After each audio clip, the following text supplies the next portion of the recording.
গোপীনাথ ভয় পায় না, ও বুলেটের গুলিকেও ভয় পাই না আমি গোপীনাথ। আমার স্বধর্মের জন্য, আমার মৃত্যুর জন্য আমি প্রস্তুত নিয়ে এসেছি। তবু আমার ধর্মের সত্য কথা এটা আমি বলবো বলবো বলবো। মাতালের জন্য সনাতন ধর্ম নয়। কালী পূজা, দুর্গা পূজা, লক্ষ্মী পূজা, সরস্বতী পূজা, যত পূজা আছে তাতে যারা মদ ব্যবহার করে এ সবগুলোর ধর্ম রসাতলে যাবে।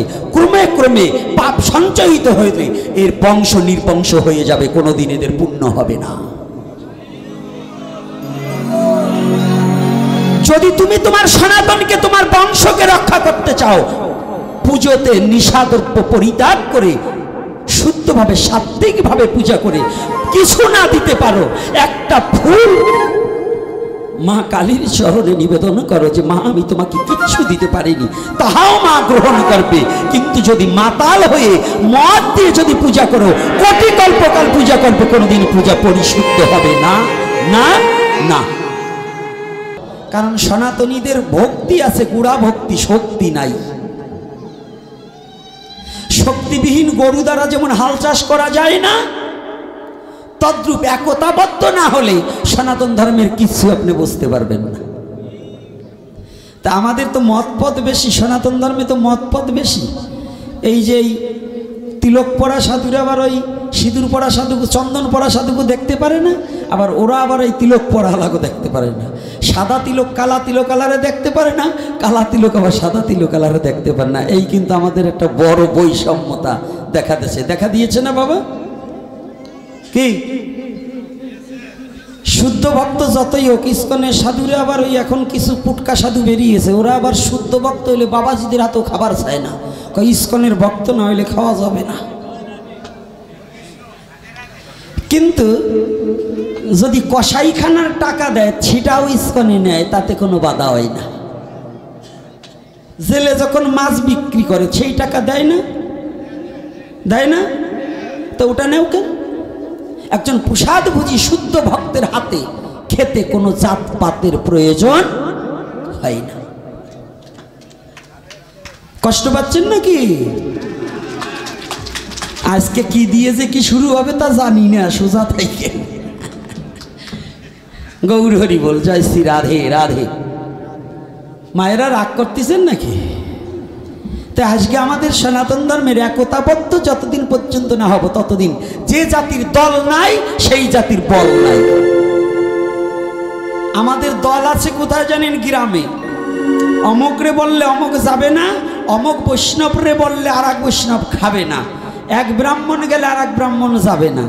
এইটা আমাদের মধ্যে ভালো আছে, কিন্তু নিজের স্বজাতিকে রক্ষা করবার নিমিত্তে এক চোরাও আগাই আসবে না। আপনাদের চুষে খাবে, কিন্তু আপনাদের বিপদের সময় আপনাদের তালাশ করে পাওয়া যাবে না। এই ওখানে কথা হচ্ছে কেন? গেটের সামনে কথা হচ্ছে, বন্ধ করুন, আগে কথা শুনুন। ধান ওঠার সাথে সাথে বৈষ্ণবরা, সাধুরা, ব্রাহ্মণরা, গুরু গোসাইরা আপনাদের কালেকশন করে কি না? ধান নেয় কি না? টাকা নেয় কি না? তাই আপনাদের বিপদের সময় এদের কয়জন রে পেয়েছেন? হ্যাঁ পেয়েছেন? আপনার গুরুদেবী হোক, 6 মাস পর পর এসে নোট, তো বেগুনি নোট, লাল নোট এগুলো তো নিতে পারে, হলুদ নোট এগুলো নিতে পারে, সবুজ নোট নেয় না? একটু কমা হইলে আবার হাতের মধ্যে গুনিয়ে দেখে, কয় বাবা এ দিলে কি চলে, বলে না? আচ্ছা, তো এই যে সারা বছর সারা জীবন ভরে দিলেন, তা আজকে বিপদের সময় যদি সে আমার পাশে না থাকতে পারে, তো এই গুরুদেবরে দিয়ে আপনি যে ভব নদী পার হবেন এটা ভাবলেন কি করে? এই তুচ্ছ নদী যদি এই গুরুদেব পার না করে দেয়, তো আমার ভব নদী এই চূড়ায় আমাকে পার করবে কোনো নিশ্চয়তা আছে? কথা বলেন না কেন? না ভয় পাচ্ছেন? এই যুবক বাবা, তোমরা নয় দীক্ষা না নিয়েছো, তোমরা বলতে পারো না? তো যে সারা বছর কানে দিল ফিস ফিস, মাস গেলেই চান্দা দিস, এটা যে নিবার পারো, তাই জগৎ কি কিছু দিতে পারো না? তুমি যদি কিছু না দিতে পারো তাহলে তুমি নিবে কেন? তুমি তুমি যদি জাতির জন্য কিছু না দিতে পারো তাহলে তোমার এই জাতির কাছ থেকে নেওয়ার কোনো অধিকার নেই। কিছু দাও। কিছু সংখ্যক গুরু গোসাই আছে একবার একটু হরে কৃষ্ণ বলে না বাড়িতে এসে, কি এরকম আছে না? বংশজাত গোসাই যারে বলে ওরা একটু হরে কৃষ্ণ বলে, অথচ পুটলা নেওয়ার সময় কায়দা করে নিয়ে যায়। যায় কি না বাবা? এই পুটলা দেওয়া বন্ধ করুন। যাদের জন্য সমাজ এবং জাতি ধর্ম জাগবে না ওদেরকে আমরা কোনো ভিক্ষা এবং কোনো কালেকশন দেব না।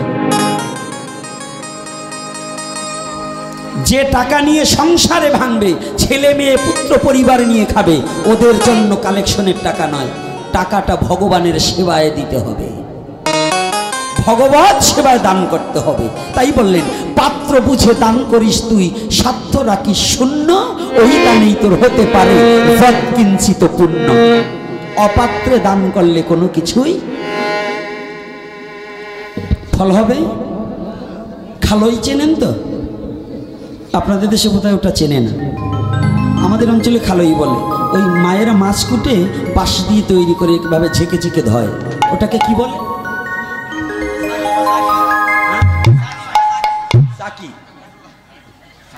আচ্ছা, ওইটার ভিতর যদি দুধ কিনে কেউ ঢালে বাড়ি আনতে পারবে তো?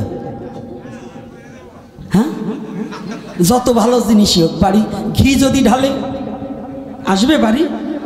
তাই আপনি যত দানই করেন না কেন, যে দানটা ভগবানের সেবায় যায় না, আপনার গুরু হোক, যদি গুরু ভগবত সেবাবিহীন নিজের সংসারের জন্য আপনার কাছে তো অর্থ নেয়, ওই গুরুকে দান করিলেও আপনার কোনো কাজ হবে না।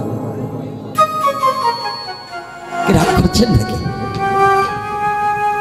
আমি জানি, আমি কিন্তু আগেই বলছি আজকে আমার একটু ভাব ভালো না, কারণ আজকে মনটা খুব খেপাই তুলছে। প্রশ্ন 5টা 6টা এমন প্রশ্ন দিছে, বলছে বাবা এইটাই আমাদের আলোচনার বিষয় রাখতে হবে, এইটার উপরে আজকে আলোচনা করতেই হবে। এখন যে যে বিষয় দিছে ওই বিষয়ে আলোচনা করতে গেলে আমার 7 দিন পাঠ করতে হবে, 7 দিন আলোচনা করতে হবে, এক একটা প্রশ্নের উপরে এক এক দিন। তবুও যতটুকু সময় পারি কাটছাট দিয়ে ক্রিম কথাটা বলার জন্য একটু চেষ্টা করব, থাকবেন ধৈর্য ধরে। তাহলে আজকে যে ভক্তি আর শক্তি, শুধু ভক্তিতে কখনো মুক্তি হয় না যদি শক্তি তার সাথে যোগ না হয়। শুধু ভক্তিতে মুক্তি হবে? শুধু নামেই কি জগজ্জীব উদ্ধার হয়েছে? যদি নামের সাথে প্রেম না থাকে? কি বাবা, নাম দিয়েছে গৌরাঙ্গ আর প্রেম দিয়েছে নিত্যানন্দ। রাধে রাধে। মহাপ্রভু একাই তো আসতে পারতেন, কেন সহদিত ভাই নিতাই চাঁদকে নিয়ে আসলেন? নিয়ে আসার কারণ আছে, অর্থাৎ মহাপ্রভু দিলেন নাম আর আমার নিতাই চাঁদ দিলেন প্রেম। নাম আর প্রেমে বিশ্ব জগৎ ভাসিয়ে দিলেন। শুধু নামে কখনো মুক্তি নেই, নামের সাথে যদি প্রেম না থাকে। গুরু কৃষ্ণ বৈষ্ণব তিনের দয়া হলো, একের দয়া বিহনে জীব নরকেতে গেল। ভগবান কৃপা করেছে, গুরুদেব কৃপা করেছে, বৈষ্ণবগণ কৃপা করেছে। আমি যদি কৃপা করে তাহা গ্রহণ না করি তাহলে কি হবে? আমার গ্রহণ করতে হবে না? তাহলে আমরা কি গ্রহণ করছি কি না? আমরা গ্রহণ করছি না। আমার শ্রীকৃষ্ণ চৈতন্য মহাপ্রভুকে বিশেষ করে যারা ব্রাহ্মণ্যবাদের মধ্যে আছে তারা মহাপ্রভুকে মানেই না। আর ওরা আপনাদের মাথাটাকে কিনে ফেলেছে। কি করে কিনে ফেলেছে? ওরা যা বলবে তা আপনারা শুনতে বাধ্য। কারণ ওরা বলবেন, আপনারা বলবেন মনুষ্যকুলের মধ্যে সনাতন ধর্মে ব্রাহ্মণ হচ্ছে সর্বশ্রেষ্ঠ। হ্যাঁ, কথা সত্য, ব্রাহ্মণ সর্বশ্রেষ্ঠ। পশুদের মধ্যে গাভী, পশুদের মধ্যে গাভী, আর মনুষ্যের মধ্যে ব্রাহ্মণ, চিরন্তন সত্য। কিন্তু একটু বুঝার ভুল আছে। ব্রাহ্মণ আর বাউন কিন্তু এক নয়। ব্রাহ্মণ হচ্ছে দেবতা পূজা না করে একজন ব্রাহ্মণকে পূজা করলে দেবতার পূজার কোনো বাকি থাকে না। কিন্তু সেই ব্রাহ্মণকে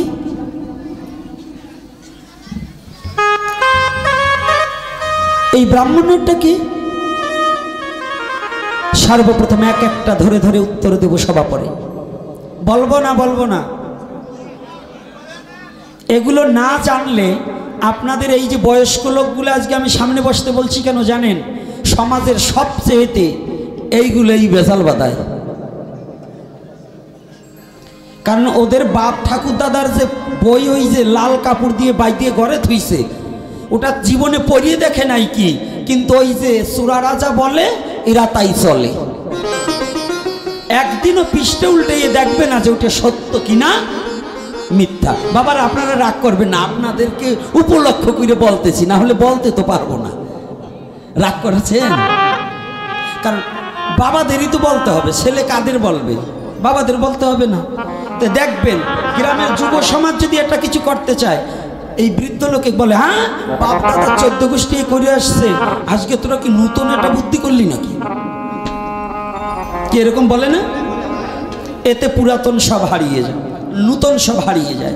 কিন্তু এটুকু বোঝে না, আমার বাবা কোনোদিন লেখাপড়া শেখেনি, আমার ছেলে তো এমএ পাস করেছে, তাহলে নিশ্চয়ই আমার চেয়ে আমার বাবার চেয়ে ও কিছু বেশি জানে। তাহলে ওর কথাটা একটু শুনে দেখি জগতের উপকার হয় কি না।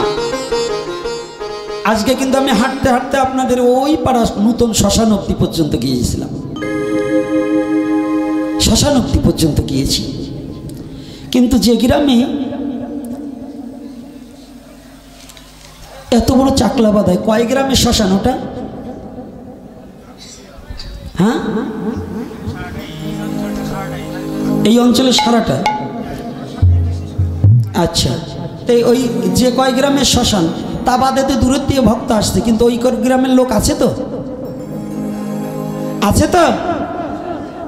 আচ্ছা, চিরনিদ্রায় শায়িত হব যে জায়গাটায়, সেইখানের মন্দিরটা থেকে আমি খুব কষ্ট পেয়েছি। অর্থাৎ মা কালীর একখানা বিগ্রহ রাখছেন পলিথিন দিয়ে ঘিরে। আপনাদের তো ঘরে যাই হোক কিছু টিন অনেকেরই আছে। এই গ্রামের এই কলমা ইউনিয়নের চেয়ারম্যান আমার রাধাকৃষ্ণন দাস বাবা, এবং এই গ্রামেও মহিলা মেম্বারও আছে, পুরুষ মেম্বারও আছে, আছে কি না? আচ্ছা, আপনাদের গ্রামেরও অনেক সুনামধন্য ব্যক্তি আছে, নাম যশ প্রতিষ্ঠার জন্য কত লাফালাফি কিলেকিলি করেন। তো এই শ্মশানটার মন্দির যে ওই অবস্থায় আছে, এটা কি আপনাকে চোখে পড়ে না? হ্যাঁ, আপনার কেমন সনাতনী যে নিজের মন্দিরকে রক্ষা করার জন্য এগিয়ে আসতে পারেন না? 10টা কোটি টাকা 100 কোটি টাকা দিলে ওই মন্দিরটা ইটের হয়ে যেত, যেখানে চিরনিদ্রায় শায়িত হবে। আর আপনারা ধর্মসভা করছেন, ধর্ম করছেন, কি ধর্ম পালছেন? মূর্তিটা বৃষ্টিতে ভেজবে, রোদ্রে কুকুরে গিয়ে প্রস্রাব করবে, এটা আপনার সয় কি করে? আপনি কেমন ধার্মিক হয়েছেন? আপনারা কেমন ধার্মিক যে একটা শ্মশান, যে এতগুলো গ্রামের একটা শ্মশান, সেখানকার মন্দিরটা আজ পর্যন্ত সংস্কার করতে পারছেন না? আপনাদের ধিক্কার জানালাম। কি ধর্ম করবেন? 20 কিলো করে ধান দিলে, এই দেশে যত ধান হয় বছরে 20 কিলো ধান দিলে পরে ওই মন্দিরটা হয়ে যায় না? হয় কি না? কথা বলুন। তাই মন্দিরটা কেন এরকম? আমাকে আনছেন তো বকা শুনবার আনছেন, টাকা দিয়ে আনবেন বকা শুনবেন, টাকা দিয়ে আনছেন বকা শোনার, আর হবেই তো, মন্দির তো এরকম হবেই। আপনাদের কালী পূজা এবার কারণ লাগে তো, মাতালের জায়গায় এবার মন্দির হবে কি করে? কারণ মাতাল মদের টাকা জোটে, মন্দিরের টাকা জোটে না। ওই যে শালা পুজো করে ও হারামজাদা, আর যেগুলো মদ খায় ও হারামজাদা। তো হারামজাদার আবার দেবতা পুজো হয় নাকি?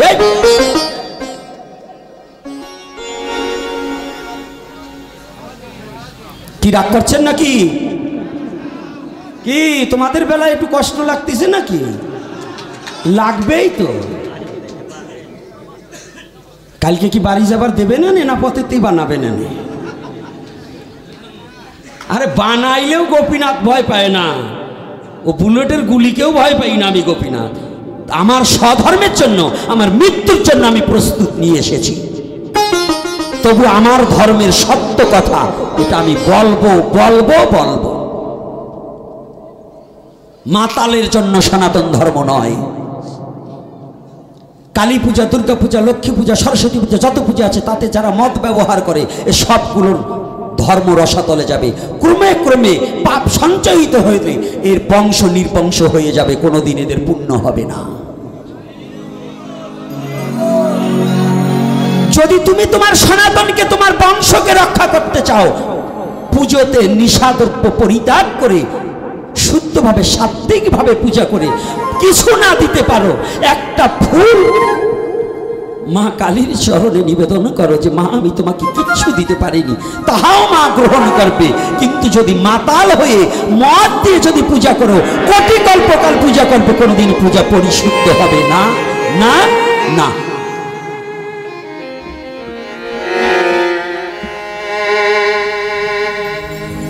কষ্ট হচ্ছে নাকি?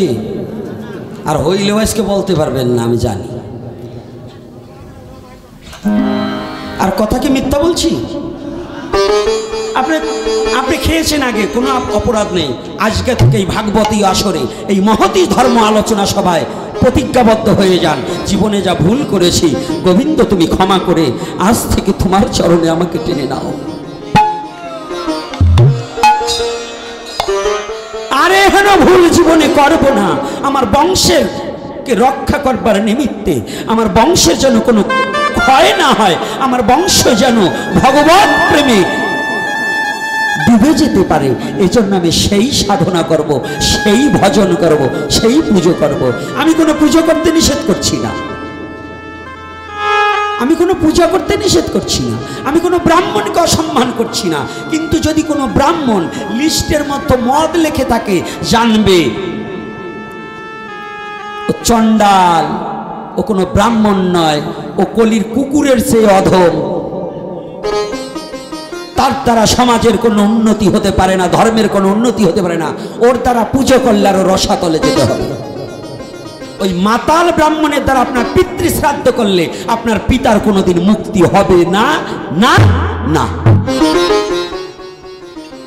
কি কষ্ট হচ্ছে নাকি? আমরা কি করছি? বাবার শ্রাদ্ধ নিয়ে বসেছে, কর্তা চেয়ার পেতে বসেছে, আসন দিয়েছে, প্রস্রাব করে হাত পাও ধুইছে কিনা তাও জানি না।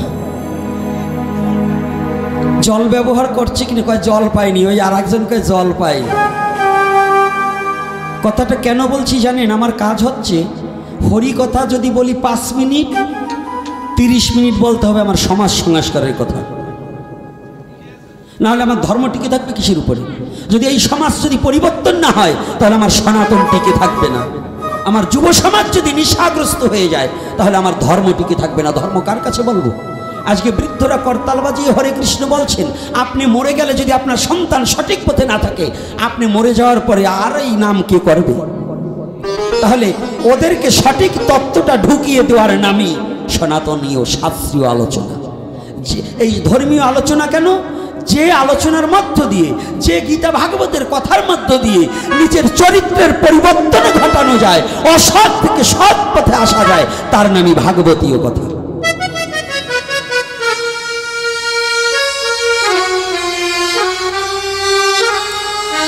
ডেকেছেন কর্তাকে, যদি কোনো ব্রাহ্মণ কর্তা থেকে থাকেন, শুদ্ধভাবে থাকলে তাকে আমি নমস্কার করি।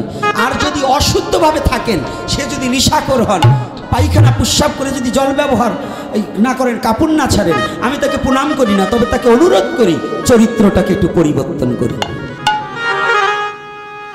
আমি অনুরোধ করছি, তাহলে আপনি সম্মানও পাবেন, ভালোবাসাও পাবেন। সম্মানও পাবেন, ভালোবাসাও পাবেন, নাকি পাবে কি না? তাহলে কি করতে হবে? বসেছি, যেজন বলবে আপনার পিতৃশ্রাদ্ধে বসেছেন, চেয়ারে বসেছেন, কিন্তু যখনই মন্ত্রপুত হচ্ছে তিনি একটা সিগারেট ধরিয়ে কি বলে, এতে গন্ধপুষ্পে ভূর্জায় নম, এতে গন্ধপুষ্পে দদামি ব্রাহ্মণায় নম, কি বলে না? হ্যাঁ, আবার মাঝে এক টান দিয়ে নিল। আপনি বলুন তো, এর দ্বারা পূজা পার্বণ শ্রাদ্ধ আদি কিছু করলে কোনো উপকার হবে? কোনো উপকার হবে? তাহলে এই সমাজকে সংস্কার করতে হবে। আপনি কি হরি কথা শুনবেন, কি ভাগবতীয় কথা শুনবেন? আপনার ছেলে যদি মাতাল হয়, যদি আপনি যত হরি নাম করেন না কেন, আপনার ঔরাজ্যাতিক সন্তান যদি বিপথে যায়, আপনি ভজন করে কি সুখী হতে পারবেন? আজকাল সমাজের সব আছে। মহাপ্রভুর কেন আবির্ভাব জানেন?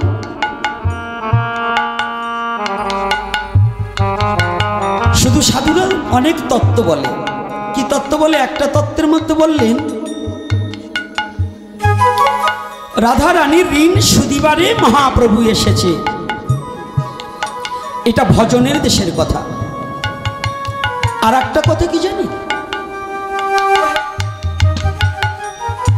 যখন এই কলির যুগে মানুষে মানুষে যখন হানাহানি, মানুষে মানুষে যখন দ্বিধাদ্বন্দ্ব, মানুষে মানুষে যখন বর্ণভেদ, মানুষে মানুষে যখন বর্ণ বৈষম্য, মানুষ মানুষের প্রতি যখন অবহেলা শুরু হলেন, প্রেম শূন্য হয়ে গেলেন, সেই প্রেমকে প্রতিষ্ঠার জন্য প্রেমের ঠাকুর গৌর হরি নদিয়ার মাঝে এসে উদয় হয়েছে।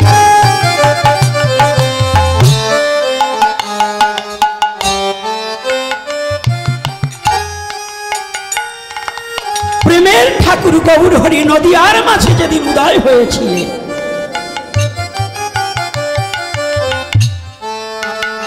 জাতি ধর্ম বর্ণ নির্বিশেষে ব্রাহ্মণদের খুব দাপট ছিল। নিম্ন জাতির ছায়াটাকে পর্যন্ত পারাতো না। গৌর হরিকে একটু জানতে চান? হে যুব সমাজ, আজ যারাই ভাগবতী আসরে এসে বসার যোগ্যতা অর্জন করেছো, আজ একটু আগে দাস সম্প্রদায়ের যে বাবা হরিকথা প্রচার করলেন, জানেন কিছু বছর আগেও এই দাস সম্প্রদায়ের হরিকথা বলা তো দূরের কথা, গীতাকে ছোঁয়ার কোনো যোগ্যতা ছিল না।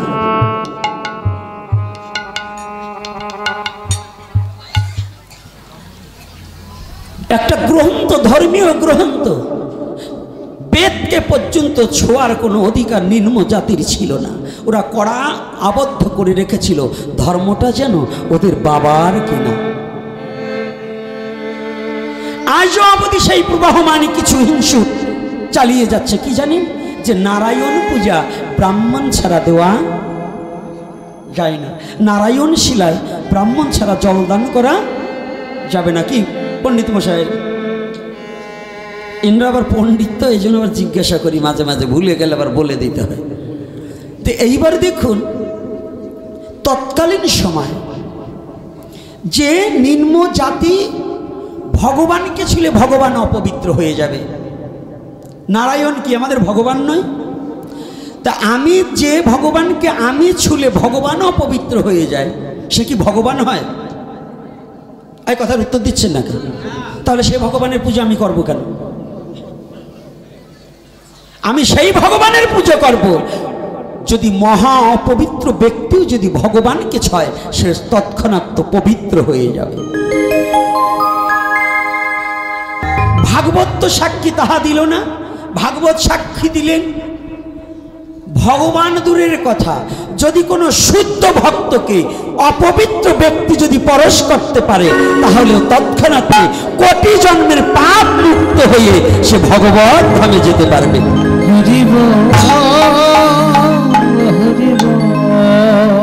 শাস্ত্রে বললেন এটা, আর আমরা বললাম কি ভগবানকে ছোঁয়া,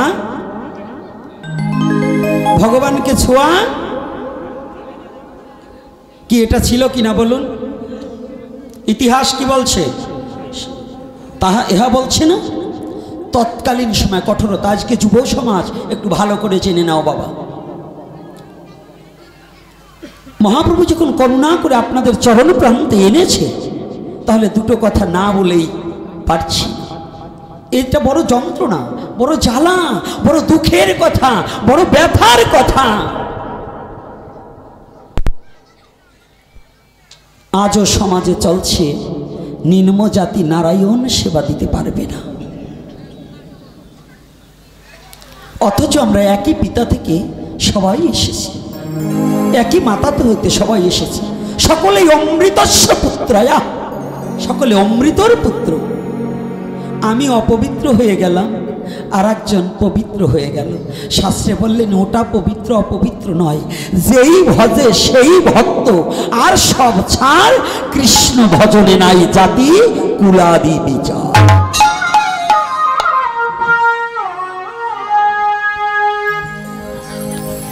এই মায়েরা কথা হবে না, একদম নীরবতা পালন করতে হবে। ভালো না লাগে উঠে আসতে একেবারে মাঠের ভিতরে যেয়ে বসে থাকো, রান্না হয়ে গেছে খেয়ে পালিয়ে যাও। আর যদি আজকে কথা শুনতে হয় নীরবতা পালন করতে হবে। আজকে জানো ব্যথার কথা, তোমরা তো বুঝবে না, এই যন্ত্রণাগুলো উপভোগ করেছি, এজন্য তোমরা বুঝবে না। এর মধ্যে যদি দুই একটা ওই রকম যন্ত্রণায় পড়েছিল যারা, তারা জানবে, না হলে বুঝবে না। আজকে এই যে সাধু বাবা বলেছে যে আমি যাওয়ার সাথে সাথে বলছি তুমি মূর্খ মানুষ, তোমার দ্বারা কি হবে, তখন আমি ভেঙে পড়েছিলাম। আজকে আর এক মহারাজ এসেছিলেন, বললেন বাবা আমি খুব, আমাকে মিথ্যা অপবাদ দিয়ে কত মামলা হামলা কত কিছু করেছে। এইগুলোই যন্ত্রণায় যারা পড়েছে তারা জানবে যে এটা কত বড় যন্ত্রণা। আজকে বড় ব্যথার কথা বলছি। তাহলে কি সনাতন ধর্মের ধর্ম ছিল কাগজে মানে কাপড়ে মোড়া। গীতা আগে পড়তে জানতো না, জানতো? লাল কাপড় দিয়ে বেঁধে খালি তুলসী আর জল দিতে দিতে পৃষ্ঠা 35খানা শেষ করে দিত, তবু ওর ভিতরে কি আছে জানতো না, জানতো? আচ্ছা আপনার ওষুধ পড়লে কেউ মারা গেলে গীতা পাঠ করা যাবে না, যাবে? হ্যাঁ গীতা পাঠ করা যাবে। আপনার বাবা মারা গেলে কি আপনি গীতা পাঠ করতে পারবেন? আপনি ছিলে, আপনি তাজা মানুষ, গীতাটাকে ছোবেন অপবিত্র হয়ে যাবে। কিন্তু যে ব্যক্তি মারা গেছে তার বুকের উপর গীতা দিলেন, তখন কি অপবিত্র হয় নাই? মরাটার বুকের উপর গীতা দিলেন, তাতে অপবিত্র হলো না। আর আমি জীবিত মানুষ, আমার দেহে প্রাণ আছে, আমি ছিলে গীতা অপবিত্র হয়। এই মূর্খদের কথা আর কি বলবো। এগুলো যারা বলে তারা মহামূর্খ, শুধু মূর্খ নয় মহামূর্খ। গীতার কোনো ঔষধ থাকে না, গীতা মহাপবিত্র গ্রন্থ। যে গীতাকে স্পর্শ করলে পরে অনন্ত কোটি ব্রহ্মাণ্ডের সমস্ত পাপ বিনাশ হয়ে সে ভগবত ধামে যেতে পারে।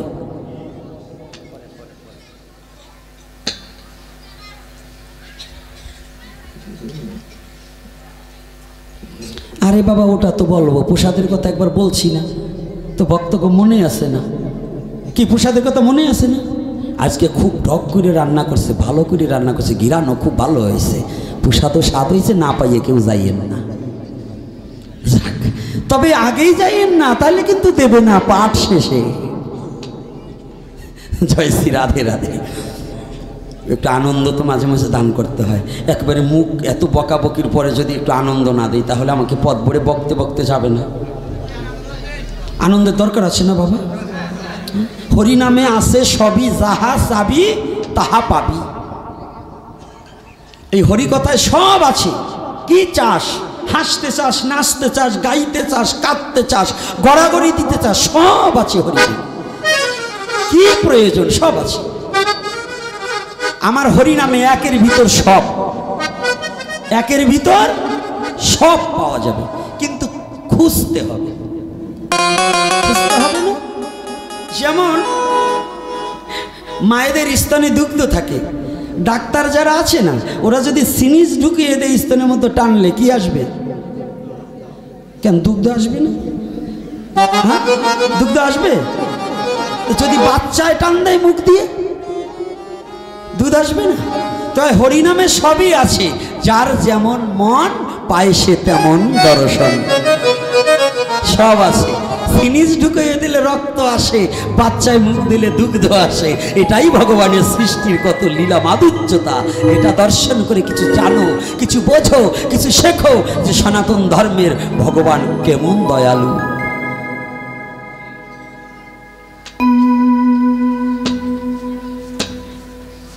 কত বড় দয়ালু। আলোচনা কোথায় ছিলাম? হ্যাঁ আলোচনা কোথায় ছিলাম? এই একজন পেলাম। এত শুনছেন, কি মনে রাখতে পারেন না? কিছু মনে রাখতে হবে। তাহলে গীতা পাঠ আমি ছুঁলে অপবিত্র হবে, কিন্তু মরাডার বুকে দিলে অপবিত্র হয় না। জেনে যান সনাতনী, কিছু কিছু জিনিস অপবিত্র হয় না। সাধুরা গিয়ে বলে, এই কি ওই যে মৎস্য রান্না করছো, ওই চুলায় রান্না করা যাবে না কি? তো ওটা কিসের? মাটির নয় তো? মাটিটাকে ভালো করে মাটি দিয়ে লেপে দিলে রান্না করায় কোনো দোষ নেই। জলটা আনছো, ওই জলের মধ্যে মাছ থাকে না? থাকে কি না? তাহলে ও জল দিয়ে রান্না করছে কেন? অর্থাৎ জলে কোনো অপবিত্র নেই, মাটির কোনো অপবিত্রতা নেই, অগ্নির কোনো অপবিত্রতা নেই, তুলসীর কোনো অপবিত্রতা নেই, হরি নামের কোনো অপবিত্রতা নেই, গীতা ভাগবতের কোনো অপবিত্র নাই। রাধে রাধে। এই কয়টা বস্তুর কোনো অপবিত্র হয় না। আর একটা জিনিস আছে সবচেয়ে যেটা কোনো অপবিত্র হয় না, সেটা হচ্ছে টাকা। পতিতার কাছে আসলেও পবিত্র, ওই কসাইয়ের কাছে আসলেও পবিত্র। Money is the second god. ঈশ্বরের পর পর টাকারও প্রয়োজন আছে। টাকা অপবিত্র নাকি বাবা? টাকা অপবিত্র? টাকা পবিত্র। এইবার আমাদের সমাজে যে যন্ত্রণাটা বলছি, মহাপ্রভু কেন আসার কারণ, এই যে যন্ত্রণাটা, ভগবানের কোনো জাতি আছে গো? আপনারা বলতে পারেন জলের জাত কি? আপনারা বলতে পারেন বাতাসের জাত কি? আপনারা বলতে পারেন সূর্যের জাত কি? আপনারা বলতে পারেন চাঁদের জাত কি? আপনারা বলতে পারেন বৃষ্টির জাত কি? আছে? এদের কোনো জাত আছে? এই কথা বলেন না, জাত আছে?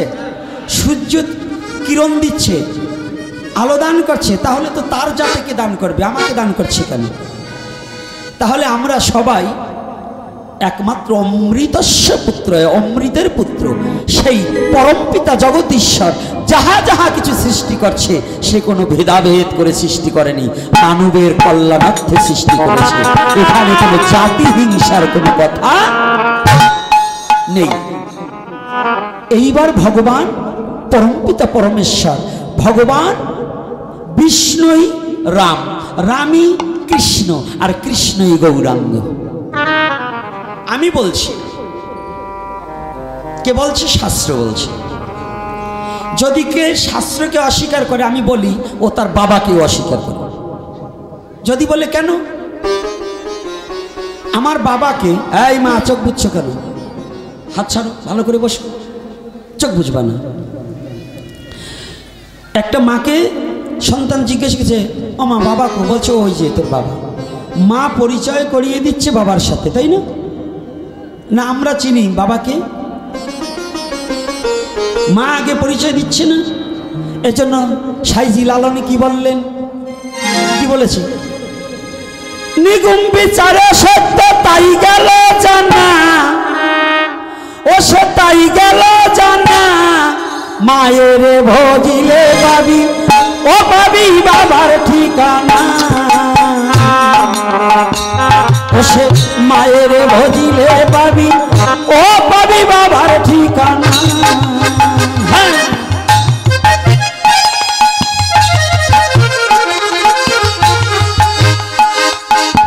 নিগুম বিচারে সত্য তাই গেল জানা,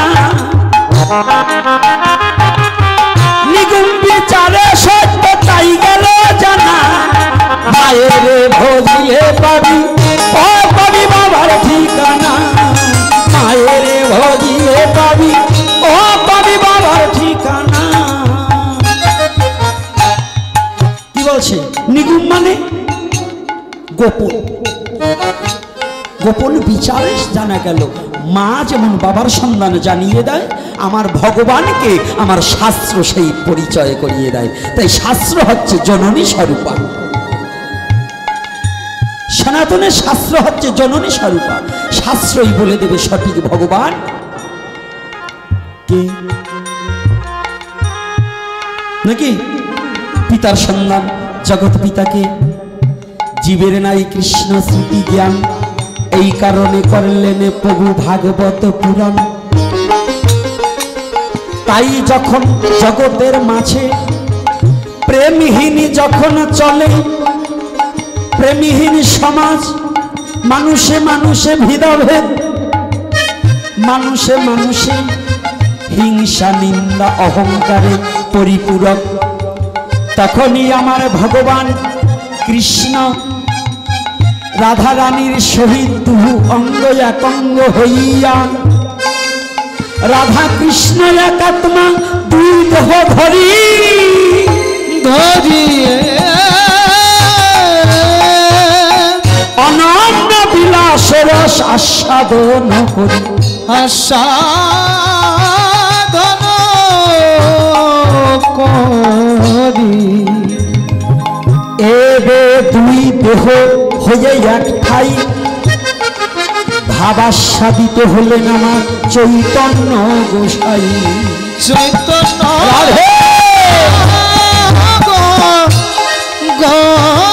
গোসাই, চৈতন্য গোসাই।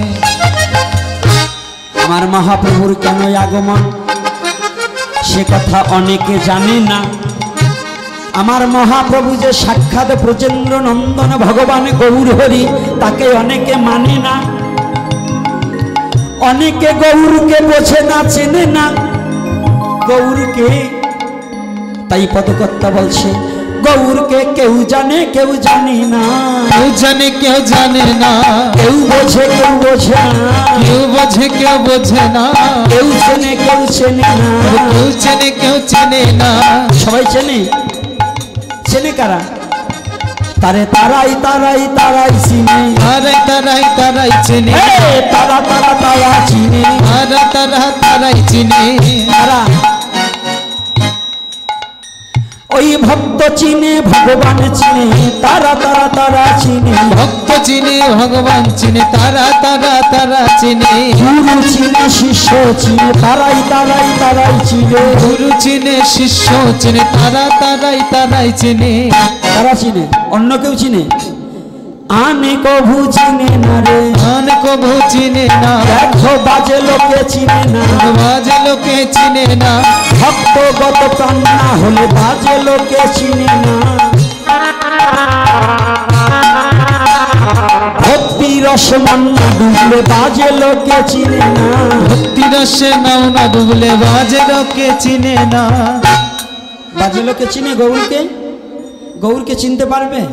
শয়তানে কি চিনতে পারবে? হ্যাঁ, শাস্ত্রে কি আর মিথ্যা শিখায়? সকল শান্তির মূল শয়তান যাদের চাপলো ঘাড়ে, গাইল তারাই ভুল। মায়ের ভজিলে পাবি কার ঠিকানা?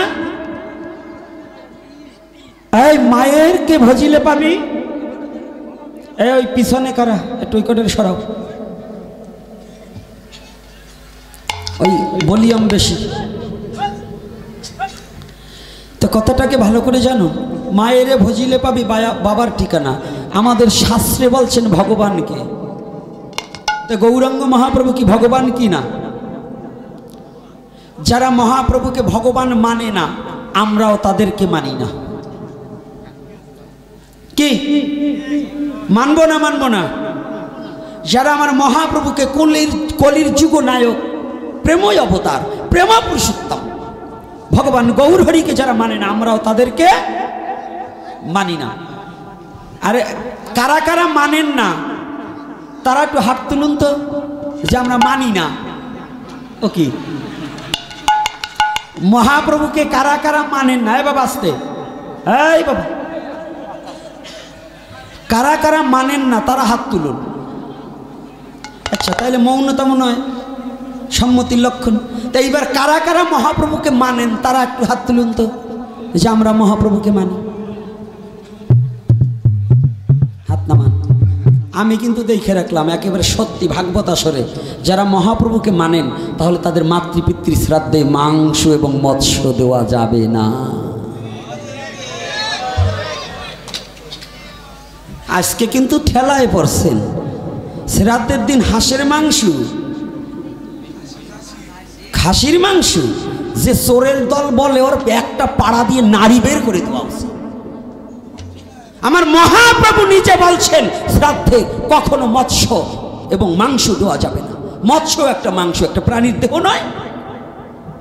আর মহাপ্রভুকে উপেক্ষা করে চোরের দল খাওয়ার জন্য, রাক্ষসের দল খাওয়ার জন্য আপনাকে বলবে, আর আপনি ভগবানের কথা উপেক্ষা করে ওই চোরের কথা শুনে ধর্ম প্রতিপালন করবেন, এটা পেয়েছেন কোথায়?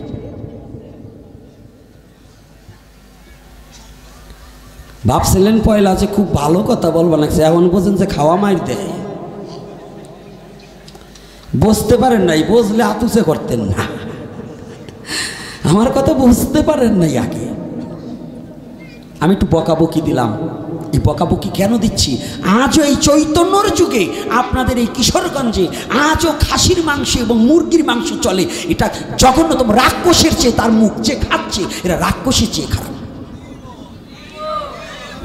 অর্থাৎ পিতৃশ্রাদ্ধে আপনি 11 দিন পর্যন্ত কত নিরলসভাবে স্ত্রী সঙ্গ করলেন না, তেল মর্দন করলেন না, সাবান নিলেন না, ক্ষৌরকার্য করলেন না, খালি পায়ে হাঁটলেন, মাছ মাংস সব ত্যাগ করলেন। আর যেদিন ভগবান বিষ্ণুকে আহ্বান করে আপনার পিতামাতার উদ্দেশ্যে সেই পিণ্ডদান করলেন, আর সেদিন সেই বাড়িতে হয় মাংস, আপনি কি রাক্ষস ছাড়া আর কিছু? যেদিন ভগবানের উদ্দেশ্যে পিণ্ড দান করা হয়, পিণ্ড কোনো খারাপ জিনিস নয়।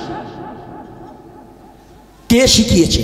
যদি কোনো ব্রাহ্মণ, কোনো বৈষ্ণব, কোনো পণ্ডিত থাকে আমার সম্মুখে দাঁড়াতে বলুন, কোন শাস্ত্রে বলেছে, আমি একটু দেখতে চাই, আমি তার কাছ থেকে শিখে নেব। নাহলে এই ভারত বাংলায় আবার পরিচালনা করব, আবার প্রচার করে দেবো যে মাংস চলে। সেই পণ্ডিতটাকে আমাকে একটু দেখতে ইচ্ছা, সেই পণ্ডিতগুলোকে আগে শাস্ত্র জানতে হবে। বদমাশি করে সনাতন ধর্মকে, এই পবিত্র ধর্মকে অপবিত্র করার অধিকার আপনাকে কে দিয়েছে? কে শিক্ষা দিয়েছে? আপনি একটা নকুল বিশ্বাসের গান শোনেননি? যে মাংস দিচ্ছেন বাবার শ্রাদ্ধে, একটা পথ একটু গাইয়ে গাবো কি? গাবো তো?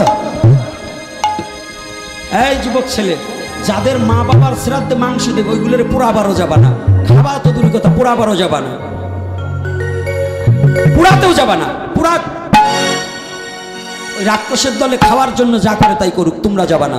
যারা আমার মহাপ্রভু সৈনিক, যারা আমার মহাপ্রভুকে ভালোবেসেছো, যারা কৃষ্ণকে ভালোবেসেছো, যারা সনাতন ধর্মকে ভালোবেসেছো, যারা সনাতনী, তারা কোনোদিন শ্রাদ্ধে মাংস দেবে না।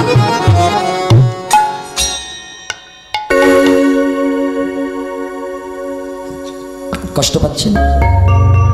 দারুণ কবি নকুল বিশ্বাস, সে কি গাইছে জানেন? ওরে ঘুমের বড়ি খাইলে পরে নিশা নিশা ভাব থাকে, পাঠার মাংস খাইলে দেহে পাঠা পাঠা ভাব জাগে।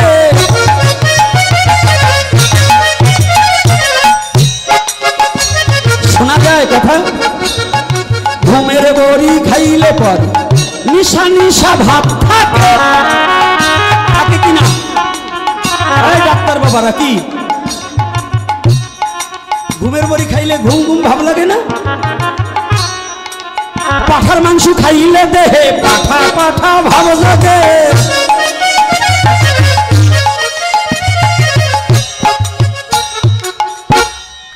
তাহলে যদি আমি ওই মাংস খেয়ে পিতার শ্রাদ্ধ করি কিংবা শ্রাদ্ধের পরেই খাই, তাহলে আমার ভিতর কি কাজ করবে? সায়েন্স, এখানে যত ছেলে আছে, এখন আর কিশোরগঞ্জ সেই হাওয়ার অঞ্চলের আগের হাওয়ার অঞ্চল নেই।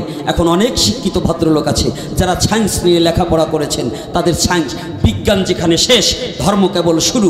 সায়েন্স স্পষ্টভাবে করেছে বর্ণনা, আমার শ্রীমদ্ ভগবত গীতায়ও করেছে বর্ণনা। দৈবাসুর সম্পদ বিভাগযোগ 16 অধ্যায় এবং সপ্তদশ অধ্যায়, এই দুটি অধ্যায়ের মধ্যে খাদ্যের গুণগত মান বর্ণনা করা হয়েছে।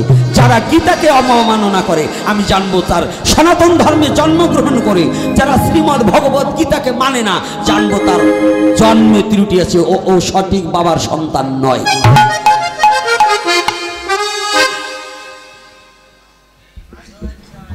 কি রাগ হচ্ছেন নাকি? হ্যাঁ, এটা মিথ্যা। আপনি এখন গীতা যদি আমি না দেখাতে পারি, এই গীতা দৈবাসুর সম্পদ বিভাগযোগ হইতে 16 অধ্যায় এবং সপ্তদশ অধ্যায়, এই দুটো অধ্যায়ের মধ্যেই খাদ্যের গুণগত মানের বর্ণনা করেছে। কোন খাদ্য খাইলে আসরিক শক্তি ভাবাপন্ন হবে, কোন খাদ্য খাইলে দৈব ভাব হবে, এই বর্ণনা কিন্তু শ্রীমদ্ ভগবত গীতায় স্পষ্টভাবে বর্ণনা করা হয়েছে। হয়েছে কিনা? বিজ্ঞান যেখানে শেষ, ধর্ম কেবল শুরু। বিজ্ঞান কি বললেন? খাদ্য থেকে রক্ত, রক্ত থেকে বীর্য, বীর্য থেকে সৃষ্টি, যদ বীর্য তৎপরিক্রমা আমার ধর্মে বলেছে। তুমি যেমন খাদ্য খেয়ে খেয়ে যেমন রক্ত উৎপাদন করবে, সেই রক্ত হইতে যে বীর্য গঠন হবে, ওই বীর্যের দ্বারা যে সন্তান উৎপাদন হবে, ওটা কিন্তু সেই স্বভাবই পাবে।